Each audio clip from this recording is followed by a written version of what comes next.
sesampun ragane mirengan Injil ring pagi puniki, apa yang Bapak Ibu anak-anak pikirkan? Bagaimana pengalaman berjumpa dengan Yesus dalam hidup sehari-hari bisa kita alami, sehingga hal yang kosong-kosong, pekerjaan yang tiada hasil, dengan bersatu dengan Yesus, berjumpa dengan Yesus, mengubah pengalaman yang kosong itu menjadi penuh dengan sukacita. Atau seorang suami istri yang mungkin selama ini menyaksikan kuasa Allah, yang menyaksikan kuasa Yesus yang bangkit, sehingga mungkin mereka begitu sibuk mencari harta dunia yang begitu penting, tapi tidak mengundang Yesus hadir. Pekerjaan itu pelan-pelan dan pasti akan menjadi kesia-siaan belaka. Begitu kita meninggalkan Yesus atau tidak mau tahu tentang Yesus, lewat hidup berparoki, berlingkungan, ber-KBG, pada saat itu juga sebenarnya kita mati secara kejiwaan. Karena hidup tanpa Yesus sama dengan kematian. Sehingga pengalaman hari ini Injil Paskah yang ketiga, dan merupakan Injil yang terakhir tentang kebangkitan dibicarakan. Minggu depan tidak lagi. Dan frustasinya para murid yang karena tuannya diambil. Anda bisa bayangkan, kita punya orang yang kita percaya, yang itu luar biasa, kemudian ditangkap, bahkan digantung di salib. Kalau mungkin di penjara mungkin baik-baik, tapi ini digantung di salib, artinya Yesus dituduhkan sebagai orang yang berbuat kejahatan yang paling jahat, sehingga hukumannya disalib. Itu sama dengan binatang. Betapa terpukulnya para murid pada masa itu, takut, bahkan diintimidasi, diancam-ancam. Bayangkan, dengan senjata dan sebagainya, ketakutan yang luar biasa. Dan hari ini Yesus untuk ketiga kalinya meyakinkan kita sekalian bahwa Ia lebih kuasa dari segala maut, dari segala penghinaan, dari segala dosa dan kelemahan kita. Persoalannya, Bapak sekalian, bagaimana kita menjadikan perjumpaan dengan Yesus ini semangat juang kita untuk meneruskan perjuangan, khususnya di Palasari ini. Saya akan menjelaskan dengan cerita seperti ini. Kalau Bapak Ibu lihat di peta kitab suci zaman Yesus, itu ada dua danau. Danau Tiberias yang hari ini kita dengar, dan Laut Mati. Kedua danau atau laut ini menerima sumber air yang sama, yakni dari Sungai Yordan. Sungai Yordan mengalir kemudian ke Laut Mati. Sampai di Laut Mati, dia tidak mengalir kemana-mana, sehingga tidak ada aliran. Sehingga kalau mungkin yang pernah ziarah ke sana, Laut Mati itu dia punya kadar garam cukup tinggi, mungkin 40%, 35%. Itu artinya apa?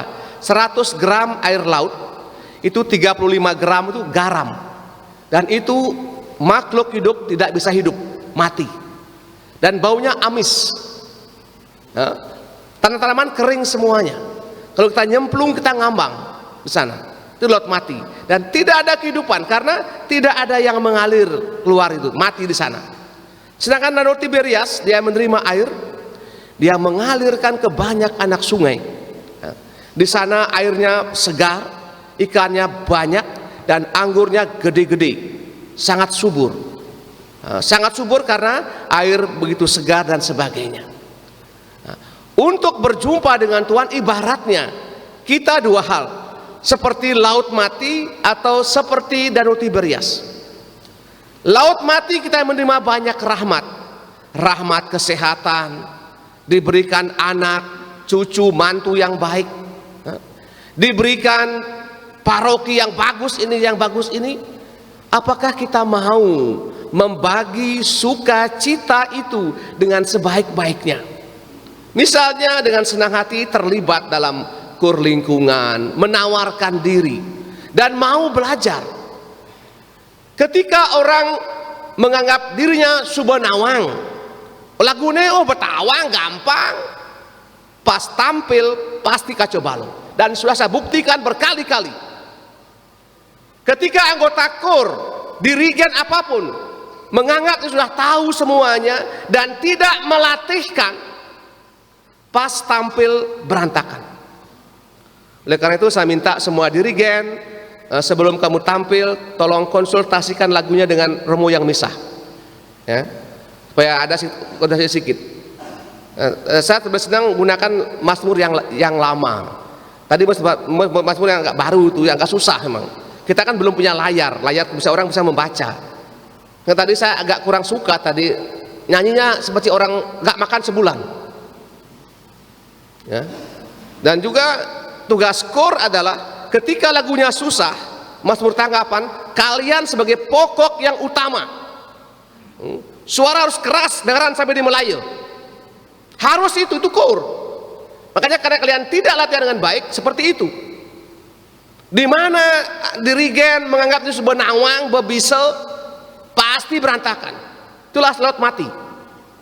Dia tidak mau belajar, dia tutup sendiri, sehingga kadar garam tinggi dan kematian menjemput. KUR-nya jelek, macam orang baru belajar zaman Perang Dunia Kedua itu kah? Padahal itu zaman jauh nih. Sedangkan Laut Tiberias, dia menerima masukan banyak. Dia mendengar pendapat ini, dia dengar pendapat semua, kemudian dia latihkan bersama-sama sehingga menghasilkan air laut yang segar. Ada banyak ikan di sana segar, anggurnya besar-besar. Mungkin seperti gini anggurnya, itu gede-gede segini anggurnya. Karena apa?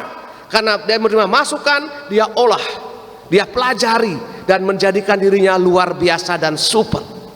Semoga para rasul yang kita dengar hari ini, dia mengalami, melihat pengalaman seperti itu, dia takut betul.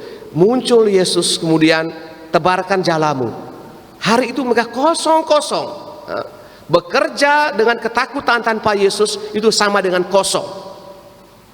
Kemudian baru tebarkan dan menangkap ikan begitu banyak. Dikatakan tadi Petrus mengenakan pakaian. Apa artinya itu? Sebelumnya itu bahasa simbol sebagai simbolisme. Petrus mengenakan pakaiannya sendiri, kepercayaannya sendiri.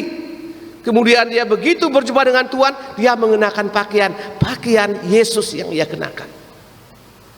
Kemudian dia menangkap begitu banyak ikan, 153. Siapa yang bisa hitung zaman itu? Dan ini juga bahasa simbol maksud kalian. Begitu banyak karena kesaksian mereka ini, karena percaya sama Yesus, mereka menangkap begitu banyak ikan. Ikan itu lambang nanti orang-orang, bangsa-bangsa, berbagai macam bangsa. Sekalipun begitu banyak ikan, jala tidak koyak. Artinya dalam Yesus tidak ada pertengkaran sehingga jala menjadi robek, tidak ada. Karena dalam gereja Katolik satu komando. Kalau paus omong begini selesai. Uskup omong begini selesai. Dalam paroki pastor pergi omong begini selesai urusan. Sehingga mengapa kita perlu konsultasi dengan pastor paroki? Seperti ini bukan saya punya mau. Injil punya mau. Apapun yang saya minta untuk kota KUR ya, mulai hari ini, entah hari raya apa, Jumatkah, sebelum kalian tampil, tolong omong dengan saya. Bagaimana lagu-lagunya? Dia punya mazmur yang mana? Sehingga kita bisa koordinasikan. Mudah-mudahan kita punya pasang layar besar itu sehingga nanti umat bisa membaca. Jujur saya tadi agak jengkel sama terus terang sama kalian, jengkel sekali lihat muka saya ini macam muka babi. Karena kurnya jelek sekali mazmurnya. Kenapa tidak pakai mazmur yang ada di belakang yang lama yang bagus ya? Supaya kita ini bahasa Bali, kita orang Bali bukan orang Flores ya. Kita orang Bali ini Bali masih bagus sedikit. Saya bahasa Bali saya jelek. Tapi kita belajar pelan-pelan. Semoga dengan demikian kita semakin menjadi Danau Tiberias yang menerima masukan, kemudian belajar dan menghasilkan. Saya tidak mau lagi orang dirigen apapun yang tampil tanpa konsultasi dengan pastor yang misah. Semoga dengan demikian kita tahu KUR makin bagus, jangan KUR makin kacau-kacau ini. Anggap itu sudah paling pintar, sudah makin paling bodoh sebenarnya. Kita mohonkan semangat ini dalam misah kita pada minggu pagi ini. Amin.